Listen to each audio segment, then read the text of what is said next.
pernah kepikiran nggak? Siapa kira-kira orang Indonesia yang pertama kali naik haji? Sumpah ini pertanyaan sebenarnya nggak penting banget. Yang pasti momen keberangkatan ibadah haji adalah momen semarak, ada bahagia mengaruh biru bagi umat muslim, khususnya di Indonesia. Nah, sebuah naskah kuno, naskah Carita Purwaka Caruban Negeri, naskah ini sedikit menguak siapa sebenarnya orang Nusantara yang pertama-tama melaksanakan ibadah haji. Dalam naskah ini mencatat bahwa adalah Berata Legawa, putra Raja Bunisora di Kerajaan Galuh, Jawa Barat. Atau kemudian dikenal dengan nama Haji Baharudin Al-Zawi. Ya, Berata Legawa ini adalah orang yang pertama tercatat dari bumi Nusantara yang pergi naik haji.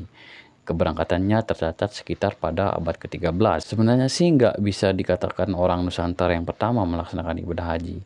Ini yang tercatat. Kalau yang tidak tercatat, saya pribadi meyakini lebih banyak lagi yang lainnya. Nah, kalau dalam catatan beberapa kolonial Belanda, yang pertama menunaikan ibadah haji adalah Pangeran Abdul Dhohar, putra dari Sultan Ageng Tirtayasa. Keberangkatannya tercatat pada abad ke-16.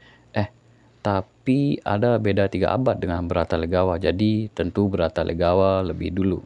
Dahulu, perjalanan para jamaah haji kita penuh rintangan dan halangan, masih menggunakan kapal air, terombang-ambing di Samudra Hindia, transit di tempat antah berantah India, mengering di Yaman, kemudian tersungkur penuh kebahagiaan bila telah sampai di depan Ka'bah. Tidak sedikit juga yang meninggal dalam perjalanan, tapi ya ini yang disebut perjalanan suci.